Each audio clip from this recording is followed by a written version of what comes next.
फेवी 31 156 wind city की दोहरी बुराइयां। डू फैंग लू परिवार को छोड़कर शहर के पश्चिम में स्थित अपने निवास की ओर धीरे धीरे चलने लगा। लू परिवार से 10 मील से भी कम दूरी तय करने के बाद ही उसे एहसास हुआ कि कोई उसका पीछा कर रहा है। घबराकर उसने तुरंत अपनी आध्यात्मिक शक्ति का पूरा उपयोग किया और कुछ दूरी पर दो लोगों को अपने पीछे आते हुए पाया। पहले तो डू फैंग को लगा कि वे लू परिवार के हैं, लेकिन गौर से देखने पर उसे पता चला कि वे लू परिवार के नहीं थे। वे वास्तव में वही दो बागी साधक थे जो भोज में एक ही मेज पर बैठे थे। डू फैंग का चेहरा गुस्से से लाल हो गया और उसने ठंडी मुस्कान दी। चूंकि ये दोनों उसे ढूंढते हुए आए थे, इसलिए वह उन्हें सबक सिखाएगा। इसलिए डू फैंग ने दिशा बदली, दक्षिण की ओर मुड़ा और तेजी से फैंग शहर के बाहरी इलाके की ओर भागा। फैंग शहर के अंदर चलना सुविधाजनक नहीं था और इससे आसानी से ध्यान आकर्षित हो सकता था। शहर के बाहर जाना बेहतर था। कुछ दूरी पर डू फैंग का पीछा कर रहे दो आदमी उसे शहर से बाहर भागते देख और भी खुश हो गए और वे उसके साथ चलने के लिए अपनी गति तेज कर दी। जल्द ही वे तीनों फैंग चेंग से निकल गए। उनके निकलते ही डू फैंग ने अपनी तलवार उठाए और दक्षिण की ओर तेजी से भागा, मानो वह अपनी जान बचाने के लिए भाग रहा हो। इससे उसके पीछे चल रहे दोनों और भी जोर से हंसने लगे और अपनी गति बढ़ाते हुए धीरे धीरे उनके बीच की दूरी कम करने लगे। लगभग 100 मील की उड़ान भरने के बाद दो आकृतियां, एक पीली और एक हरी, डू फैंग के ठीक 100 फीट पीछे दिखाई दीं। डू फैंग ने अंततः उड़ान रोक दी और जमीन पर उतर गया और अपने ठीक पीछे आ रहे दोनों लोगों को शांत भाव से देखने लगा। पीले और हरे वस्त्र पहने दो व्यक्ति डू फैंग से 30 फीट से भी कम दूरी पर जमीन पर उतरे। रुकते ही पीले वस्त्र पहने वेन उपनाम वाले अधेड़ व्यक्ति ने जोर से हंसते हुए कहा, बच्चे अब क्यों नहीं भाग रहे? भागते रहो। हरे वस्त्र पहने लू उपनाम वाले अधेड़ व्यक्ति का चेहरा उदास था। वह चुप रहा और डू फैंग को टकटकी लगाकर देखता रहा। डू फैंग ने ठंडी मुस्कान के साथ कहा, ये जगह काफ़ी है, आगे जाने की कोई ज़रूरत नहीं है। मुझे बताओ, तुम दोनों मेरे पीछे क्यों आए हो? डू फैंग ने जानबूझकर पूछा। वेन उपनाम वाले उस आदमी का चेहरा गुस्से से लाल हो गया और वह दहाड़ा, बच्चे तू जानबूझकर नासमझी का नाटक कर रहा है। तूने लू परिवार की दावत में मुझसे बहस करने की हिम्मत की, जिससे सबके सामने मेरी बेइज्जती हुई। मैंने तुझे कहा था, लू परिवार से बाहर निकलते ही तुझे पछतावा होगा। फिर उसने व्यंग्य करते हुए कहा, मुझे लगा था कि तू सचमुच सालों तक लू परिवार में छिपा रहेगा, लेकिन मुझे उम्मीद नहीं थी कि तू सिर्फ 2 दिनों में ही बाहर आ जाएगा। अब जब तू बाहर आ गया है तो मैं अपना वादा निभाऊंगा और तुझे सबक सिखाऊंगा। याद रखना, मेरा नाम वेन तू है। डू फैंग ने धीरे से अपना सिर हिलाया और शांत भाव से कहा, मुझे इस बात से कोई फर्क नहीं पड़ता कि तुम्हारा नाम क्या है। अगर ऐसा है तो मुझे देखने दो कि तुम्हें ऐसा क्यों लगता है कि तुम मुझे बदनाम कर सकते हो। वेंतू ने गुस्से से गुर्राते हुए कहा, अज्ञानी बच्चे, आज मैं तुझे बता दूंगी कि इस पवन नगरी में उन शक्तिशाली परिवारों के अलावा हम पवन नगरी के जुड़वां शैतान भी कमतर नहीं हैं। ये दोनों पवन नगरी के जुड़वां शैतान के नाम से जाने जाते थे और बागी साधकों के बीच काफ़ी मशहूर थे। वे हत्या और लूटपाट के अपने शौक के लिए जाने जाते थे, लेकिन ज़्यादातर लोगों को सबूत नहीं मिलते थे और इसलिए वे उनके खिलाफ कुछ नहीं कर पाते थे। हरे रंग का चोला पहने, ताओवादी पुजारी की तरह कपड़े पहने अधेड़ उम्र के व्यक्ति ने उदास स्वर में कहा, भाई वेन, ये लड़का इतना शांत है, ज़रूर कोई जाल बिछाया गया है। सावधानी बरतना ही बेहतर है। वेंतू ने उपहासपूर्वक कहा, मैंने रास्ते में इलाके की छानबीन कर ली है और आसपास कोई और नहीं है। अगर ये लड़का कुछ गड़बड़ कर भी रहा है तो वह क्या कर सकता है? भाईलू ज़रूरत से ज़्यादा सतर्क हो रहे हैं। ये सुनकर डू फैंग की रीढ़ की हड्डी में सिहरन दौड़ गई। वेंतू दिखने में उग्र स्वभाव का लगता था, लेकिन असल में वह बेहद सतर्क था। रास्ते भर अपने आसपास का जायजा लेता रहता था। उसका उग्र और लापरवाह बाहरी रूप शायद विरोधियों को गुमराह करने का एक दिखावा था, जिससे वे उसे कम आंकें और अंततः उसके हाथों मारे जाएं। अगर ऐसा था तो इस आदमी की चालाकी बहुत गहरी थी और वह लापरवाही नहीं कर सकता था। हरे वस्त्रधारी ताओवादी ने थोड़ा भौहें चढ़ाकर कहा, भाई वेन, बेहतर होगा कि आप आत्मविश्वास रखें। मैं आपको बस याद दिला रहा हूं, कहीं आप अचानक से घबराकर असफल न हो जाएं। वेंतू ने शरारती हंसी हंसते हुए कहा, भाई ग्रीन, बाद में तुम देखोगे कि मैं वेन इस खाई को कैसे भरता हूं। फिर वह डू फैंग की ओर मुड़ा और बोला, लड़के, क्या तुम्हारे पास कहने के लिए कुछ आखिरी शब्द हैं? डू फैंग ने अपना सिर थोड़ा हिलाया, आह भरी, और कहा, इस दुनिया में हमेशा इतने अहंकारी लोग क्यों होते हैं? वेंतु का चेहरा गुस्से से लाल हो गया और उसने चिढ़कर कहा, और कुछ कहने का कोई फायदा नहीं। देखते हैं तुम इतने घमंडी क्यों हो। इतना कहकर उसने अपनी कलाई झटक दी और उसके हाथ में एक विशाल हथौड़ा प्रकट हो गया। हथौड़ा पूरी तरह से बैंगनी सुनहरे रंग का था, जिस पर चांदी की नक्काशी की गई थी। सोने और चांदी के रंग एक दूसरे के पूरक थे। हालांकि हथौड़े की सुंदरता की प्रशंसा करते हुए भी डू फैंग अपना उद्देश्य नहीं भूला, वह मारने के लिए तैयार था। हथौड़ा बेहद भारी लग रहा था। ऐसे जादुई हथियार को चलाने वाले किसी भी व्यक्ति के पास असाधारण शक्ति और शारीरिक सामर्थ्य होनी चाहिए। वह सीधे टकराव का जोखिम बिल्कुल नहीं उठा सकता था, अन्यथा उसे इसके गंभीर परिणाम भुगतने पड़ते। डू फैंग ने अपना दाहिना हाथ ताली बजाए और उसके हाथ में एक मध्यम स्तर की जादुई तलवार प्रकट हो गई। उसने पहले से ही अपने शरीर के नीचे उच्च स्तर का जादुई कवच पहन रखा था। पकड़े जाने के डर से उसने आत्मा स्तर का नीला जेड कवच पहनने की हिम्मत नहीं की। हालांकि उच्च स्तर का जादुई कवच भी एक उच्च स्तर के योद्धा के पूर्ण बल से किए गए हमले को झेलने के लिए पर्याप्त था। अपने कवच के कारण डू फैंग को इस मामूली मध्यम स्तर के योद्धा से जरा भी डर नहीं था। वह लगभग अजेय था, उसे बस वार करने के सही अवसर की आवश्यकता थी। वेंतु को ठंडी निगाहों से देखते हुए डू फैंग ने कहा, चलो मुझे दिखाते हैं कि तुम क्या कर सकते हो। मुझे निराश मत करना। क्रोधित होकर वेंतु ने दोनों पैरों से जमीन पर लात मारी और अपना हथौड़ा घुमाया, जिससे तुरंत ही हवा का एक झोंका उठा। जोरदार गर्जना के साथ हथौड़ा तेजी से डू फैंग की ओर बढ़ा और उसके सिर पर जा गिरा। हथौड़ा पहुंचने से पहले ही उससे उठी हवा त्वचा को झुलसा रही थी, जिससे असहनीय दर्द हो रहा था। हालांकि डू फैंग पिछले 2 वर्षों से पर्पल सूडान का अभ्यास कर रहा है, जिससे उसकी शारीरिक शक्ति में वृद्धि हुई है और उसे समान स्तर के अन्य लोगों की तुलना में थोड़ा लाभ मिला है, फिर भी वह वेंतु जैसे स्वाभाविक रूप से बलवान और शारीरिक रूप से शक्तिशाली व्यक्ति का मुकाबला नहीं कर सकता। वह वेंतु के साथ अपनी शारीरिक क्षमताओं की तुलना करके कभी भी खुद को मूर्ख नहीं बनाएगा। डू फैंग लड़खड़ाया और तेजी से पीछे हट गया। उसी समय उसने अपने दाहिने हाथ में पकड़ी हुई लंबी तलवार फेंकी और उसकी 10 उंगलियां तेजी से बदल गईं, जिससे एक अजीब तलवार मंत्र का निर्माण हुआ। स्वर्ग और पृथ्वी तलवार कला का पहला वार, स्वर्गीय जाल, तुरंत ही सक्रिय हो गया। पल भर में उसके शरीर में व्याप्त प्रचुर आध्यात्मिक शक्ति पूर्व निर्धारित मार्ग पर तेजी से प्रवाहित होने लगी। उसने अपने दाहिने हाथ को तलवार के आकार में मोड़ा और आध्यात्मिक तलवार की ओर इशारा किया। मूल रूप से घूमती हुई लंबी तलवार तुरंत ही वेंतु की ओर तेजी से उड़ गई। जैसे ही डू फैंग के हाथ के इशारे बदले, 6 यांग तलवार वेंतु तक पहुंचने से पहले हवा में 2 भागों में विभाजित हो गई और फिर 4 भागों में, दर्जनों आध्यात्मिक तलवारों में परिवर्तित हो गई, जिन्होंने वेंतु को तलवार के जाल में जकड़ लिया। तलवार के जाल में फंसे वेंतु को अचानक एहसास हुआ कि उसके आसपास का अंतरिक्ष अविश्वसनीय रूप से भारी हो गया है और उसकी गति धीमी हो गई है। विशाल हथौड़े को घुमाने की उसकी गति भी काफी धीमी हो गई थी। उसी समय उसके चारों ओर आध्यात्मिक तलवारें ठंडी ऊर्जा बिखेर रही थीं, जिससे वह तुरंत चौंक गया। हालांकि वेंतु एक मध्यम स्तर का योद्धा था जो हत्या और लूटपाट करके अपना जीवन यापन करता था।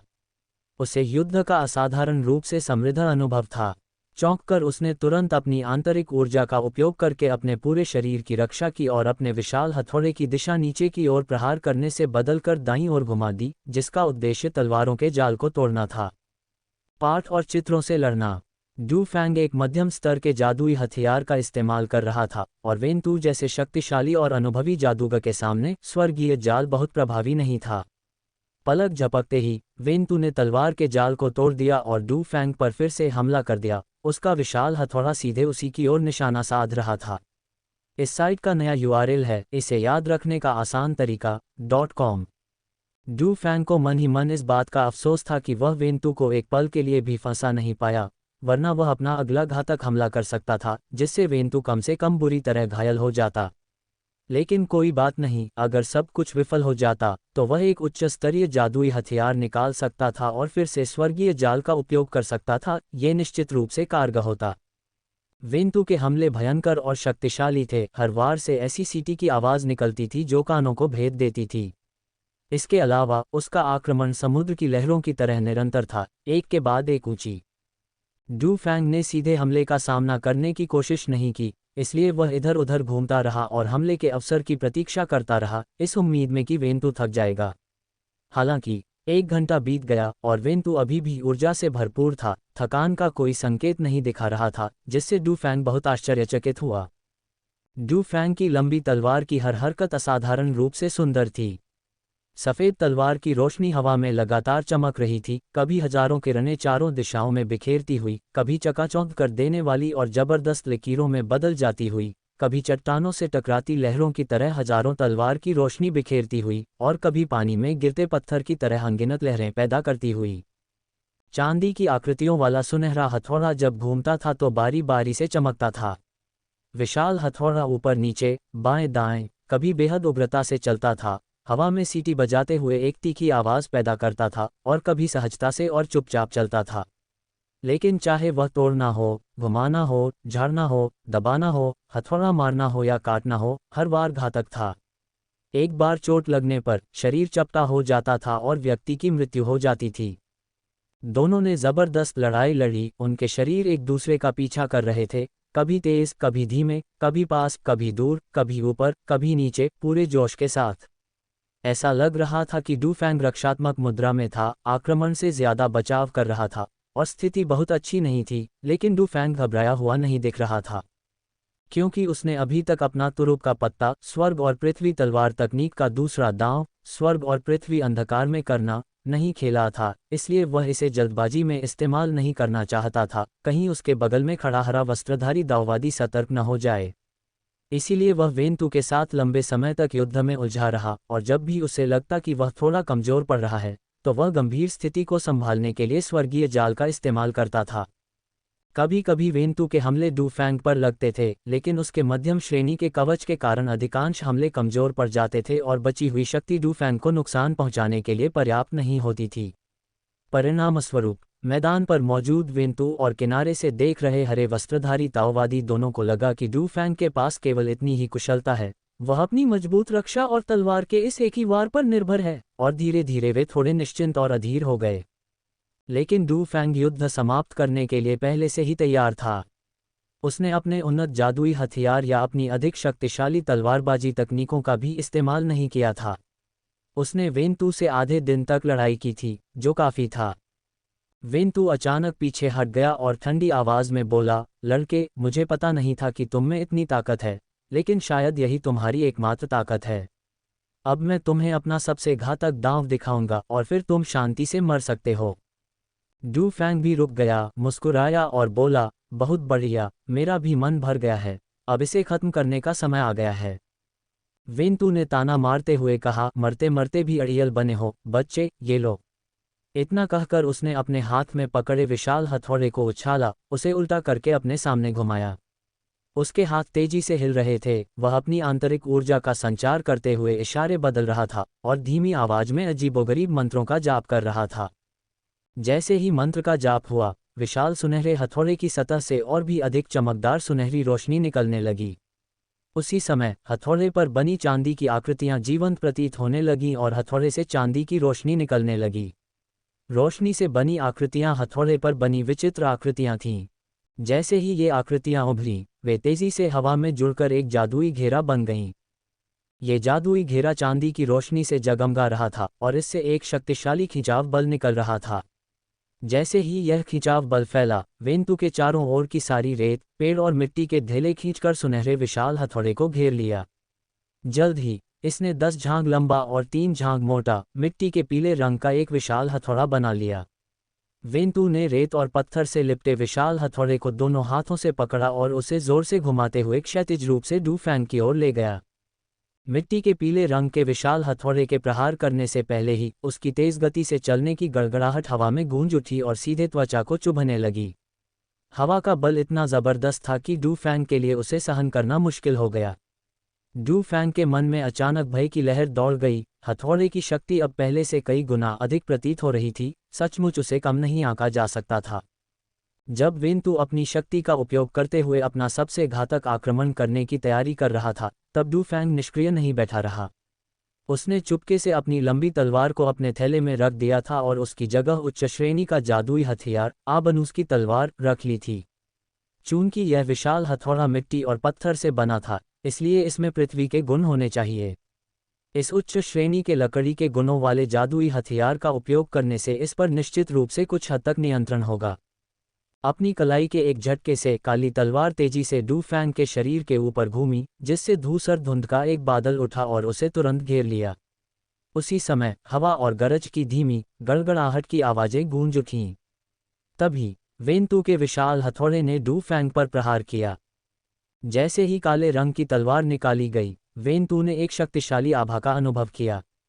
वह चौंक गया और बोला, उच्च कोटि का जादुई हथियार। आपके पास उच्च कोटि का जादुई हथियार कैसे हो सकता है? ये कैसे संभव है? चौंककर उसका पहला विचार भाग जाने का था। समान स्तर के साधक, जिनके पास उच्च स्तरीय जादुई कलाकृतियां होती हैं, अपने विरोधियों को हराने या यहाँ तक कि जान से मारने में महत्वपूर्ण लाभ रखते हैं। हालांकि यह विचार तुरंत ही त्याग दिया गया और उसकी जगह एक और विचार आया, हरे पथ वाले व्यक्ति के साथ सहयोग करना, अपने सामने खड़े युवक को मारना और उच्च स्तरीय जादुई कलाकृति को छीन लेना। और एक बार जब ये दूसरा विचार मन में आया तो ये दूर नहीं हुआ। वेंतू का विशाल हथौड़ा बेहद शक्तिशाली था और उसका प्रहार पूरी ताकत से भरा हुआ था। हालांकि जैसे ही वह डू फैंग के चारों ओर फैली धुंध में प्रवेश किया, वह पल भर में गायब हो गया, मानो कोई पत्थर समुद्र में डूब रहा हो, बिना किसी हलचल के। ऐसा लगा जैसे किसी ने बहुत जोर से प्रहार किया हो, लेकिन शून्य में कुछ भी नहीं टकराया हो। वेंतू चौंक गया, मन ही मन आश्चर्यचकित भी हुआ। हालांकि इस समय तक घना कोहरा उसे पूरी तरह से घेर चुका था और उसके आसपास का वातावरण पल भर में बदल गया था। वह अब फैंगचेंग के बाहरी इलाके में नहीं था, न ही उसके साथ हरे वस्त्रधारी ताओवादी पुजारी था। इसके बजाय चारों ओर अंधेरा छा गया था और दुनिया धुंधली धूसर रंगत में लिपटी हुई थी। उसकी आंखें स्पष्ट रूप से देख नहीं पा रही थीं और उसकी आध्यात्मिक चेतना भी प्रभावित थी, वह कोहरे को भेदने में असमर्थ था।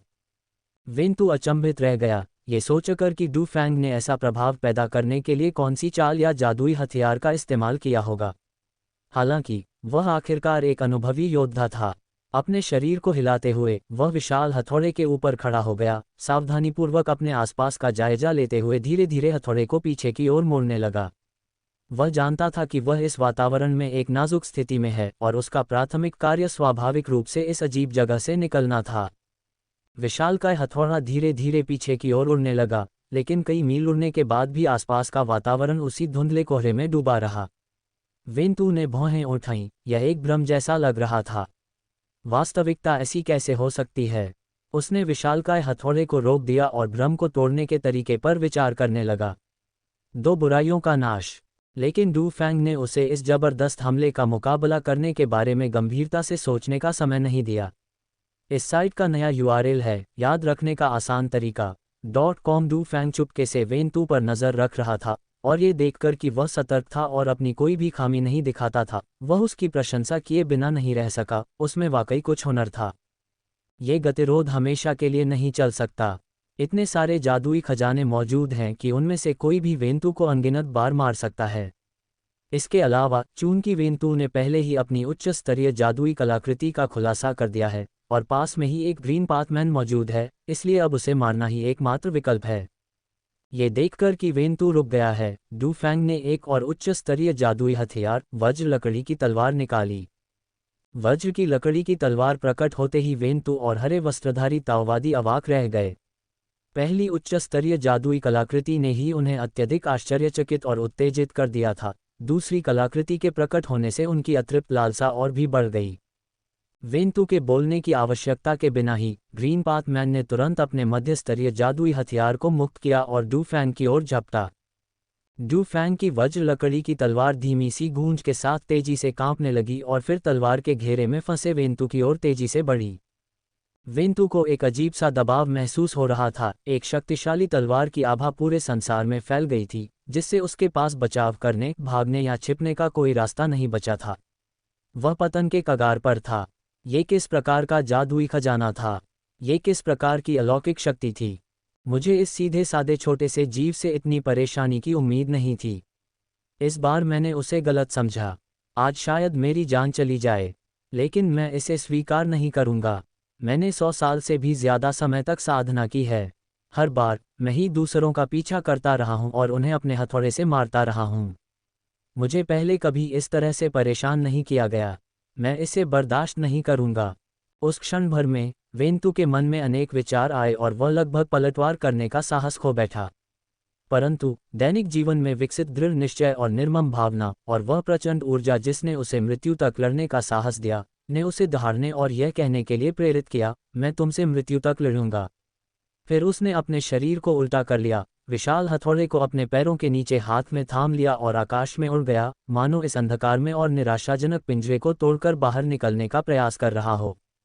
इससे पहले कि वेंतु कोई प्रतिक्रिया कर पाता, वज्र की लकड़ी की तलवार प्रकाश की किरण में परिवर्तित हो गई और उसकी छाती में जा लगी। वेंतु स्तब्ध रह गया। उसने अपनी छाती की ओर देखा, उसकी आंखों में अविश्वास भरा हुआ था। वह पीछे की ओर गिर पड़ा और चुप हो गया। डू फैंग ने ठंडी मुस्कान के साथ काले रंग की तलवार को वापस बुलाया और एक कोमल लहर के साथ चकाचौंध भरी काली रोशनी के घेरे पृथ्वी पर चमक उठे, मानो वे आकाश और पृथ्वी को ढकने की कोशिश कर रहे हों। ये तो बेहद भयानक है। उच्च स्तरीय जादुई हथियार की शक्ति देखकर डू फैंग भी दंग रह गया।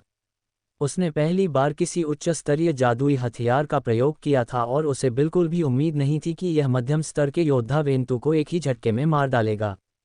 इसीलिए इतने सारे साधक एक उच्च श्रेणी के जादुई हथियार के लिए आपस में लड़ रहे हैं। उसके पास इतने सारे उच्च स्तरीय जादुई हथियार और आध्यात्मिक हथियार थे, अगर दूसरों को पता चल जाता तो इसके परिणाम अकल्पनीय होते। इस दुनिया में उसके पास छिपने की कोई जगह नहीं बचती। डू फैंग ने एक बार फिर अपनी दौलत और असली ताकत को महसूस किया और अपने भविष्य के साधना पथ पर उसका विश्वास और भी मजबूत हो गया। वह अपने माता पिता को बचाने और एक नेक जीवन जीने के लिए और भी दृढ़ संकल्पित था। वह लगभग अपने माता पिता और परिवार के चेहरों पर मुस्कान देख सकता था। वेंतु का घातक प्रहार, वह विशाल मिट्टी के पीले रंग का हथौड़ा, अभी तक अपनी शक्ति प्रकट भी नहीं कर पाया था। उसका वह विशेष प्रहार जो उसे कभी विफल नहीं होने देता था, डू फैंग ने उसके प्रयोग से पहले ही पराजित कर दिया। ये निर्विवाद था कि वेंतु का डू फैंग से सामना होना बेहद दुर्भाग्यपूर्ण था। उसकी स्मृति में जब भी वह अपना अंतिम प्रहार करता था, उसका प्रतिद्वंद्वी बिना किसी अपवाद के गंभीर रूप से घायल हो जाता था या कभी कभी मारा भी जाता था। लेकिन आज उसका सामना डू फैंग से हुआ, जो उसके जीवन का सबसे बड़ा दुश्मन था।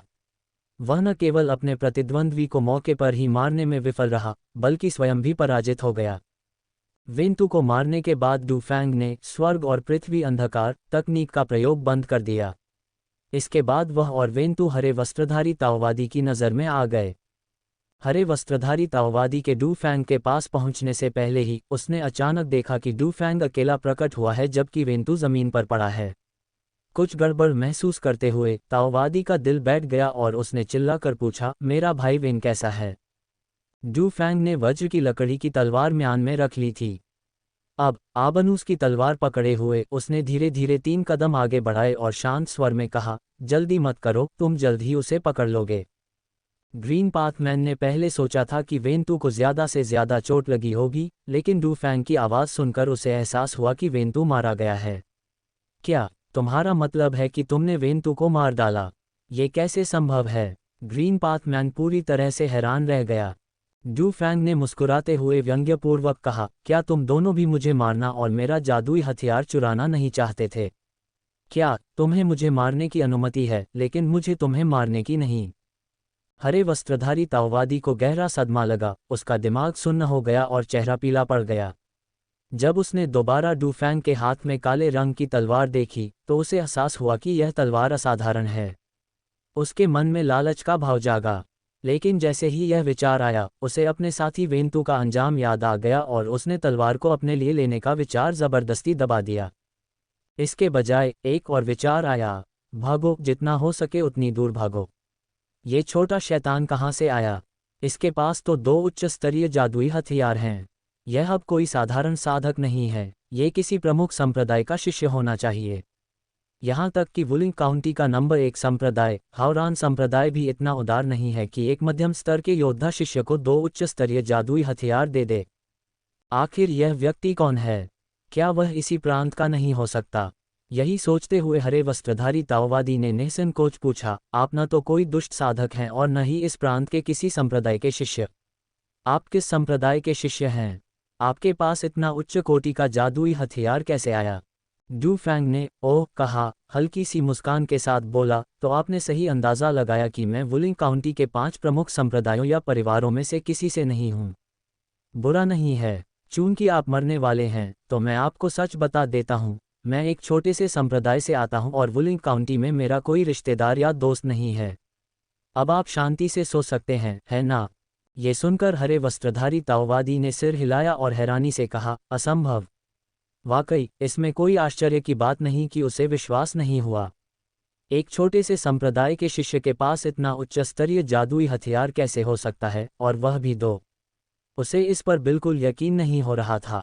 डू फैंग ने अचानक ठंडी सी आवाज में कहा, चाहे आप माने या न माने, क्या आप तैयार हैं? हरे वस्त्रधारी ताओवादी ने दांत पीसते हुए अचानक पीछे मुड़ा और पूरी ताकत से छलांग लगाकर दूर भाग गया। वह सचमुच बिना लड़े ही भाग गया। खैर, चूंकि उसके प्रतिद्वंद्वी के पास एक उच्च स्तरीय जादुई वस्तु थी और वेंतु को उसकी तलवार से चुपचाप मार डाला गया था और उसकी अपनी ताकत भी वेंतु से कुछ खास नहीं थी, वह उसका मुकाबला नहीं कर सकता था, तो उसने सोचा कि भागकर देख ले कि क्या वह अपनी जान बचा सकता है। अगर वह अपनी जान बचाकर भाग जाता और यह खबर फैला देता कि उस व्यक्ति के पास एक उच्च स्तरीय जादुई वस्तु है, तो अनगिनत लोग उससे झगड़ा करने आ जाएंगे। जैसे ही हरे वस्त्रधारी ताओवादी ने हरकत की, डू फैंग ने हल्के से अपनी काली तलवार चलाई। तलवार की काली आभा लहरों की तरह चुपचाप फैल गई और चारों दिशाओं में विचरण करने लगी। इसकी गति हरे वस्त्रधारी ताओवादी के भागने से भी तेज थी।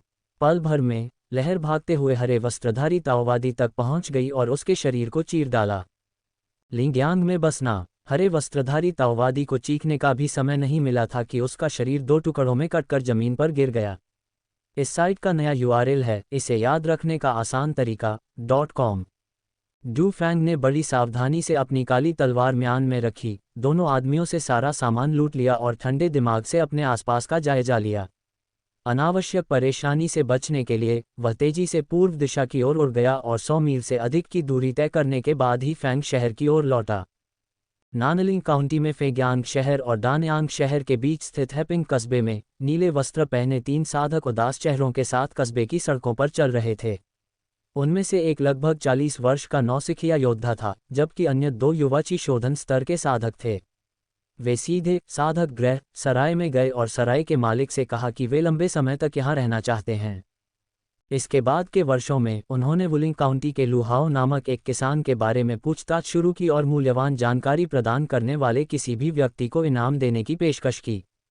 नानलिंग काउंटी के उत्तर पश्चिम में स्थित लिंग्यांग शहर नानलिंग काउंटी के दूसरे सबसे बड़े संप्रदाय तियानकिंग संप्रदाय का मुख्यालय है। हालांकि तियानकिंग संप्रदाय किंगयुआन संप्रदाय के बाद नानलिंग काउंटी का दूसरा सबसे बड़ा संप्रदाय होने का दावा करता है, लेकिन संप्रदाय का सर्वोच्च वरिष्ठ केवल एक उच्च स्तरीय योद्धा है। संप्रदाय में केवल 1 दर्जन के करीब योद्धा स्तरीय विशेषज्ञ हैं और शिष्यों की कुल संख्या केवल 200 से थोड़ी अधिक है। ये किंगयुआन संप्रदाय से बिल्कुल अतुलनीय है। दशकों पहले तियानकिंग संप्रदाय के वर्तमान नेता जो किंग अभी नेता नहीं बने थे। उस समय वे नानलिंग काउंटी और उसके आसपास के इलाकों में यात्रा कर रहे थे। एक बार उनका किंगयुआन संप्रदाय के एक शिष्य से द्वेष हो गया। दोनों के बीच भयंकर युद्ध हुआ, जिसमें जो किंग उसका मुकाबला नहीं कर सके। वे गंभीर रूप से घायल हो गए और इस घटना को उन्होंने जीवन भर के लिए कलंक मान लिया। तियानकिंग संप्रदाय में लौटने के बाद उन्होंने अपनी चोटों से उबरने पर ध्यान केंद्रित किया और साधना में खुद को समर्पित कर दिया। अंततः उन्होंने उन्नत योद्धा का दर्जा प्राप्त किया और तियानकिंग संप्रदाय के नेता बन गए। इसी कारण से उनका तियानकिंग संप्रदाय से हमेशा टकराव रहा है। किंगयुआन संप्रदाय का कोई भी शिष्य कभी भी लिंग्यांग शहर में आने की हिम्मत नहीं कर पाया है। जब भी कोई किंगयुआन संप्रदाय का शिष्य आता है तो तियानकिंग संप्रदाय द्वारा उसकी जमकर पिटाई की जाती है। किंगयुआन संप्रदाय ने इसे मौन रूप से स्वीकार कर लिया और नानलिंग काउंटी के सभी प्रमुख शहरों में लिंग्यांग शहर को छोड़कर, जहां किंगयुआन संप्रदाय का कोई गढ़ नहीं था, उनके पास हर दूसरे प्रमुख शहर में एक गढ़ था। कुछ साल पहले एक नया परिवार लिंग्यांग शहर में आकर बस गया। ये परिवार जल्दी में था और अपनी यात्रा से थका हुआ लग रहा था। लिंग्यांग शहर पहुंचने के बाद उन्होंने शहर के पश्चिम में एक शांत कोने में एक घर खरीदा और वहीं बस गए। ये परिवार आमतौर पर अपने पड़ोसियों से ज्यादा मेलजोल नहीं रखता। वे सभी शांत हैं और उनके चेहरे चिंता से भरे हुए हैं। पड़ोसियों को बस इतना पता है कि परिवार का उपनाम डू है और वे किसी से विवाद के कारण परेशानी से बचने के लिए दूर से लिंग्यांग शहर आए हैं। चूंकि यह इलाका अपेक्षाकृत गरीब है और यहाँ आमतौर पर कम लोग आते हैं और निवासी ज़्यादातर समाज के निचले तबके के लोग हैं, इसलिए नवगठित डू परिवार का सभी ने स्वागत किया और उनके प्रति सहानुभूति जताई। उन्होंने ये भी अनुमान लगाया कि परिवार के मिलनसार न होने का कारण उनका नवागंतुक होना था और उन्होंने अपनी सहानुभूति व्यक्त की। डू परिवार में 4 सदस्य हैं, एक बुजुर्ग, एक छोटा बच्चा और 2 नवजात शिशु। वे एकांत जीवन जीते हैं और पड़ोसियों को उनके बारे में ज़्यादा जानकारी नहीं है। समय के साथ उन्हें इसकी आदत हो गई है। डू उपनाम वाले इस परिवार में स्वाभाविक रूप से डू फैंग के पिता, चचेरे भाई, भतीजे और 4-5 अन्य लोग शामिल थे। डू फैंग द्वारा टाई लाओसी को बहला फुसला कर ले जाने के बाद वे हताशा में लिंग्यांग शहर की ओर निकल पड़े और हजारों मील की दूरी तय करने के बाद अंततः सुरक्षित रूप से वहां पहुंच गए। अपनी यात्रा जारी रखते हुए उन्हें इस बात का कोई अंदाजा नहीं था कि डू फैंग का क्या हुआ। खैर, अब टाई परिवार की ओर से उनका पीछा करने वाले कोई नहीं थे। लिंग्यांग शहर पहुंचने के बाद वे डू फैंग की सुरक्षित वापसी की प्रतीक्षा करने लगे। हालांकि दिन बीतते गए, महीने बीतते गए और साल बीतते गए, लेकिन उन्होंने डू फैंग को फिर कभी नहीं देखा। डू होंग ने अचानक पाया कि उसके पास एक थैला है। उत्सुकतावश उसने उसे खोला और उसमें 100 से अधिक क्यूई युआन गोलियों की बोतलें और कई अन्य गोलियां देखकर दंग रह गया जिन्हें वह पहचान नहीं पाया। डू होंग ने डू डे को बुलाया और उसे अपने थैले में रखी चीज़ें दिखाईं। डू डे भी बहुत हैरान था क्योंकि उसे पता नहीं था कि उसके चचेरे भाई ने ये गोलियां डू होंग को कब दी थीं। समय बीतने के साथ साथ डू होंग और डू डे की उम्मीदें धीरे धीरे निराशा में बदल गईं। वे जानते थे कि डू फैंग जल्द ही उनके सामने प्रकट नहीं होगा। हालांकि उन्हें डू फैंग की हालत के बारे में पूरी जानकारी नहीं थी, फिर भी वे दिल ही दिल में यह मानते थे कि उनका प्यारा बेटा और भाई उन्हें इस हालत में छोड़कर नहीं जाएगा। उन्हें पूरा यकीन था कि एक दिन वह फिर उनके सामने आएगा, प्यार से पिताजी और बड़े भाई कहकर पुकारेगा, मुस्कुराते हुए, शालीनता से पेश आएगा और आत्मविश्वास से भरा होगा। उन्हें इस बात पर पूरा भरोसा था। जब उनके प्रिय पुत्र और भाई लौटेंगे तो वे चाहते हैं कि उन्हें सभी में अधिक जीवंतता और बेहतर संस्कार देखने को मिले। उन्हें पतित नहीं होना चाहिए, उन्हें लगन से साधना करनी चाहिए, अपनी शक्ति बढ़ानी चाहिए और संकट के समय में उन पर बोझ नहीं बनना चाहिए। डू डे मूल रूप से तियानकिंग संप्रदाय का शिष्य था और उसे अक्सर संप्रदाय में साधना करने की आवश्यकता होती थी, इसलिए उसने डू लिन और डू शुआंग को अपने चाचा डू होन की देखभाल में सौंप दिया। उन्होंने चुपचाप अपनी चिंताओं और आशाओं को अपने भीतर गहराई से दबा दिया और तब से उन्होंने अपना पूरा ध्यान साधना में लगा दिया। डू फैंग द्वारा छोड़ी गई 100 से अधिक क्यूई एसेंस गोलियों की बोतलों के साथ, यदि वे साधना पर ध्यान केंद्रित करते हुए इन सभी गोलियों का सेवन कर लेते, साथ ही डू फैंग द्वारा छोड़ी गई अन्य गोलियों का भी सेवन कर लेते, तो उनके पास और क्यूई एसेंस गोलियां प्राप्त करने के लिए पर्याप्त मात्रा में गोलियां हो जातीं। तब डू डे के क्यूई शोधन के 9वें स्तर तक पहुंचने की अच्छी संभावना होती। एक बार क्यूई शोधन के 9वें स्तर पर पहुंचने के बाद वे उन्हें योद्धा गोली के बदले में दे सकते थे, जिससे योद्धा क्षेत्र में सफलतापूर्वक आगे बढ़ने की उनकी संभावना काफ़ी बढ़ जाती। डू होंग ने अपने भतीजे डू डे को सभी ची युआन गोलियां खिलाने का फैसला किया। उनके अपने शब्दों में, वह बहुत बूढ़ा हो चुका था, उसकी साधना की संभावनाएं अच्छी नहीं थीं और वह जीवन भर ची शोधन के 7वें स्तर पर ही रहेगा। दूसरी ओर डू डे बिल्कुल अलग था और उसमें योद्धा क्षेत्र तक पहुंचने की क्षमता थी। बेबस होकर डू डे के पास अपने चाचा के फैसले का पालन करने और अपनी साधना में तेजी लाने के लिए नियमित रूप से ची युआन गोलियां लेने के अलावा कोई विकल्प नहीं था। इसी बीच डू लिन और डू शुआंग नाम के दोनों छोटे बच्चों ने छोटी उम्र से ही साधना में असाधारण प्रतिभा दिखाई, जिससे डू होंग और उसके चाचा बहुत प्रसन्न हुए। उन्होंने बचपन से ही दोनों बच्चों का पालन पोषण शुरू कर दिया और उन्हें साधना से परिचित कराया। डू होंग और डू डे दोनों ही ची शोधन के 7वें स्तर पर थे। यह अनुभव इतना तीव्र था कि उन्होंने अपनी कमजोरी को गहराई से महसूस किया। इस नाजुक क्षण में वे स्वयं को या अपने परिवार को बचाने में असमर्थ थे। शक्ति और सामर्थ्य की उनकी लालसा ने उन्हें साधना के महत्व का एहसास कराया। ड्यूड शांत हो गया और अपनी साधना पर ध्यान केंद्रित करने लगा। लिंग्यांग शहर में आध्यात्मिक ऊर्जा तियानयांग शहर की तुलना में थोड़ी अधिक थी, जिससे उसे अपनी पिछली साधना की तुलना में कुछ प्रगति करने में मदद मिली। ची युआन गोलियों की पर्याप्त आपूर्ति के साथ उसकी प्रगति और भी अधिक स्पष्ट हो गई। समय धीरे धीरे बीतता गया और 2 साल बाद डू डे ने सफलतापूर्वक क्यूई रिफाइनिंग के 8वें स्तर में प्रवेश कर लिया। चियुआन गोलियों की संख्या इतनी अधिक थी कि दोनों छोटे बच्चे डू लिन और डू शुआंग ने भी कुछ गोलियां खा लीं। परिणामस्वरूप दोनों छोटे बच्चे भी चिशोधन के दूसरे स्तर में प्रवेश कर गए, जिससे डू हुंग और डू शुआंग अत्यंत प्रसन्न हुए। विन सिटी में प्रसिद्धि का प्रसार। डू फैंग को अपने परिवार के हालचाल और उनके जीवन के बारे में कोई जानकारी नहीं थी। उनके लिए उसकी तड़प कभी खत्म नहीं हुई, लेकिन उसने इसे अपने दिल में गहराई से दबा रखा था, क्योंकि शक्तिशाली टाई परिवार उसके रास्ते में खड़ा था, जो उसे घर लौटने से रोक रहा था।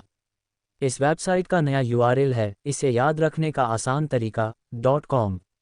जब उसकी शक्ति एक निश्चित स्तर तक पहुंच जाएगी, जिससे वह अपने रास्ते की इस बाधा को दूर कर सकेगा, तभी वह खुलेआम अपने गृहनगर लौटकर अपने परिवार से मिल सकेगा। यही उसकी निरंतर साधना का प्रेरक बल भी है। लू परिवार के निवास पर वॉरियर पिल को सफलतापूर्वक तैयार करने के बाद रसायनज्ञ फैंग डू का नाम फैंग शहर के कई साधकों और परिवारों के बीच एक बार फिर फैल गया।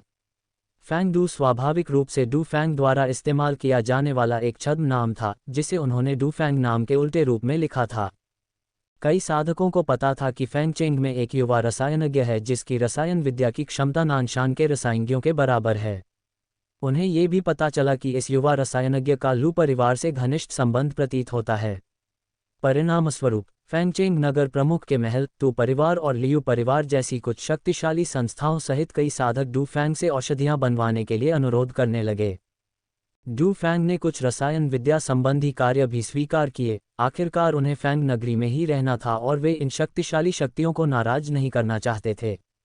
हालांकि उन्होंने अक्सर कोई कार्य नहीं किया, लेकिन जितना अधिक उन्होंने ऐसा किया, फैंग नगरी के साधकों को उतना ही अधिक पता चला कि इस रसायनज्ञ डू फैंग के पास वास्तव में रसायन विद्या में असाधारण क्षमता है। फैंग डू का नाम धीरे धीरे फैंग शहर और आसपास के छोटे शहरों में फैल गया, यहाँ तक कि फैंग शहर के निकट स्थित वुजिंग शहर और यू शहर में भी उनके बारे में चर्चा होने लगी। यहाँ तक कि वुलिंग काउंटी के 5 प्रमुख संप्रदायों में से एक और अपनी रसायन विद्या के लिए प्रसिद्ध किंगदान संप्रदाय ने भी इस युवा और उत्कृष्ट रसायनज्ञ के बारे में सुना था। किंगदान संप्रदाय के कई लोगों को इस बात पर विश्वास नहीं हुआ, लेकिन अंततः उन्होंने एक वरिष्ठ व्यक्ति और कई शिष्यों को हजारों मील की यात्रा करके फैंगचेंग भेजा ताकि वे डू फैंग से मिल सकें। कई दिनों तक प्रतीक्षा करने के बाद उनकी मुलाकात डू फैंग से हुई, जो किसी के लिए दवाइयाँ बना रहे थे।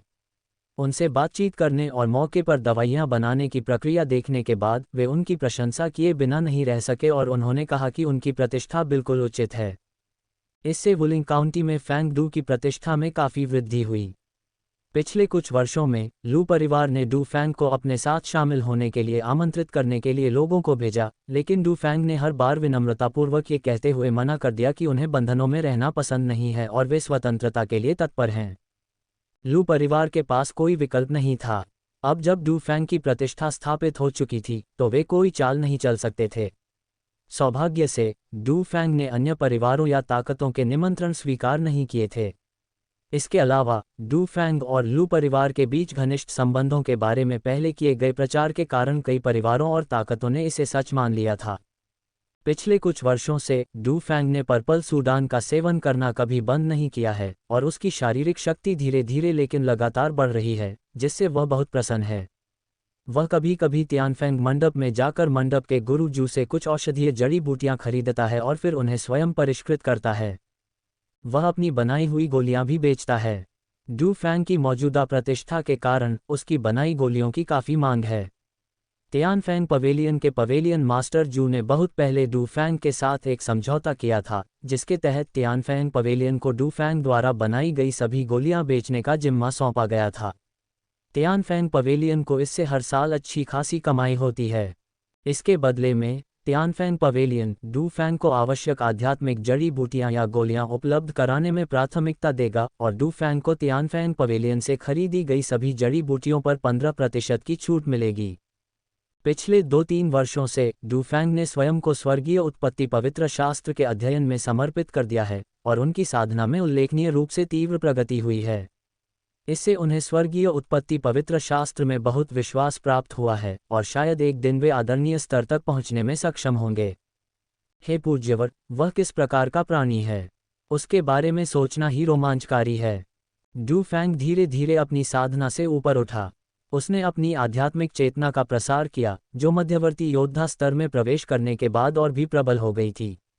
हालांकि अनावश्यक परेशानी से बचने के लिए डूफैंग ने इसे पूरी तरह से प्रसारित नहीं किया, बल्कि केवल अपने निवास स्थान की जानकारी की जांच की।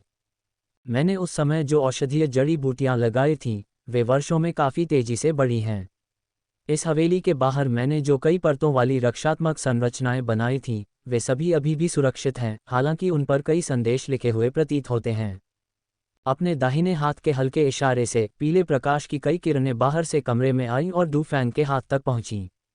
उसने अपने हाथों को आपस में रगड़ा और सूचनाओं की कई धाराएं डूफैंग की आध्यात्मिक चेतना में प्रवेश कर गईं। पहला संदेश तियानफैंग मंडप के मंडप स्वामी जू की ओर से आया, जिसमें मुख्य रूप से डूफैंग को बताया गया कि पिछली बार उनके द्वारा अनुरोधित सभी आध्यात्मिक जड़ी बूटियां आ चुकी हैं और वह उन्हें किसी भी समय ले सकते हैं। दूसरा संदेश लू परिवार के मुखिया लू नाइफैंग की ओर से आया, जिसमें उन्होंने डूफैंग को समय मिलने पर लू परिवार में आने का निमंत्रण दिया और उनसे कहा कि वे लू परिवार के उस युवक के रसायन शास्त्र कौशल के बारे में नानशान के शिष्यों को मार्गदर्शन दें। तीसरा संदेश फैंग चेंग तू परिवार से आया, जिसमें उन्होंने डूफैंग को उदार मुआवजे के साथ उनके लिए उच्च श्रेणी की गोलियों के कई बैच तैयार करने के लिए आमंत्रित किया। चौथा संदेश जियाओ चेंग के जू परिवार से आया। जू जिमू ने संदेश में बताया कि जू परिवार हाल ही में कुछ कठिनाइयों का सामना कर रहा है और वह काफ़ी चिंतित लग रहा था। हालांकि उसने यह नहीं बताया कि कठिनाइयां क्या हैं, बस इतना कहा कि जियाओ चेंग की वर्तमान स्थिति अच्छी नहीं है। उसने डूफैंग से पूछा कि क्या उसके पास जियाओ चेंग वापस आकर जू परिवार की मदद करने का समय है। इन चारों संदेशों में सबसे नया संदेश 10 दिन पहले का है। तियानफैंग पवेलियन के मामले में मैं तुरंत जा सकता हूँ। लू और तू परिवारों का निमंत्रण स्वैच्छिक है, अगर वे नाराज भी हों तो भी कुछ नहीं कहेंगे। जहां तक जियाओ चेंग के जू परिवार का सवाल है, क्योंकि जू परिवार मुश्किल में है और मैंने उनकी मदद करने का वादा किया है, इसलिए मुझे लगता है कि यात्रा ज़रूरी है। हालांकि उससे पहले उस स्थिति को समझना आवश्यक था, इसलिए उसने तियानफैंग पवेलियन जाकर पूछताछ करने का निर्णय लिया। मन बना लेने के बाद डूफैंग तुरंत उठा, अपने द्वारा तैयार की गई विभिन्न रक्षात्मक संरचनाओं को हटाया, कमरे से बाहर निकला और तियानफैंग पवेलियन की ओर चल पड़ा। वे जल्द ही तियानफैंग मंडप पहुंचे, जहां मंडप के स्वामी जू ने स्वयं डूफैंग का स्वागत किया। भाई फैंग, क्या आप आज अपने द्वारा मंगाई गई आध्यात्मिक जड़ी बूटियां लेने आए हैं?